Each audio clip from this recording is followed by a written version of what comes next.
Perwisyong lasenggo ang inirereklamo ng kanyang kapitbahay. Guro malapit sa sari-sari store nakatira ang mga ito. Sa tuwing malalasing daw kasi ito, ay nagkakalat ng tubig, alak at pasintabi po, pati ihi. Yuck! Ew! Mula sa taas, tumatagas daw kasi yan sa baba. Natirahan ng kapitbahay. Laking pasakit sa kanila ang lalaking ito na kapag may alak, may topak. Kapit kwarto ko po si Maring Ala. Lumalabas po dito yung panghe kasi lagi nga po umiihi si Pogi sa taas eh. Kaya Ate Ala, pasensya ka na sa perwisyon ni Pogi. Kasi lagi niya nababasa yung sahig niyo. Sana maintindihan mo si Pogi na huwag mo naman siya ipapaya sa kalsada o saan man na makita mo siya na ganong ginagawa niya lagi sa bahay niyo.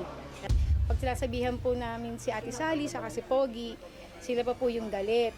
Kasi ay, Tita Ala, hindi na makatiis kasi perwisyo nga po yung mga kapitbahay dito na napanghinga po yung ihi nila. Si Ate Ala kasi bungangera yan. Lagi na lang niya inaano si Ate Sally sa si Pogi. Hindi na lang niya pagsabihan ng maayos para wala silang away palagi.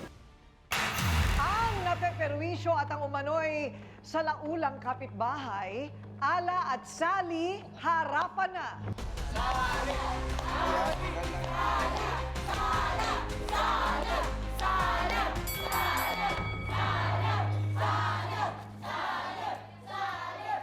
So, Ala, anong problema?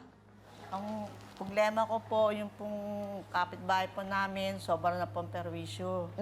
Kasi po, pag nalalasing po, wala pong ginawa kundi basahin yung aming kisame ng ihi niya. Ay! Hindi po ba? Sa kapitbahay sa taas? Opo, sa taas po. Sa baba po kami. Sa baba sila. Hindi. Bumabagsak. Ano to paniki? Sa kisame umiihi? Bumabagsak. Bumabagsak. Ngayon, Sobrang perwisyo na po. Kasi ang baho-baho ng amoy ng ihi niya. grabe naman. Suka, Teka ihi. muna, bakit wala ba silang ano? Siguro po sa kalasingan, doon na lang siya naiihi. Sa sahig? Opo, minsan po nagkakalabugan pa. Ang team song po kasi nila, Gonna Be Golden. Ano? Kasi kulay po ng... Ay! Teka muna, tumutulo pa ba? Opo, kada nalalasing, ihi, suka, Ha? tubig. Oo. Siyempre po namin ng mga Gaano bata. kadalas naman yan? Naku, araw-araw po pag nalalasing, wala pong tigil sa alak. Hindi sila nagtatrabaho? Pag uwi po galing trabaho, pagdating ng hapon, may dala na siyang bote ng alak. Ay, sos! Talagang araw-araw Opo. ito. Mag-asawa, mag-ina. Magtsahin po, ayan po yung tsahin, no? Ayun. Mukha naman po siyang Pero, happy. Oo. Tsahin. tsahin po. Tsaka yung pamangkin. Opo, pamangkin na lalaki. Wala pong Ayun. ginawa kundi ihi, suka. Paano po pagka yung gumagapang na po yung ihi dun, o tubig doon sa may kisame, magkasunog sa amin dahil po madadaanan na meron ng kuryente. Oo, nga Sobrang na no, po oo perwisyo nga no. ginagawa. Hindi po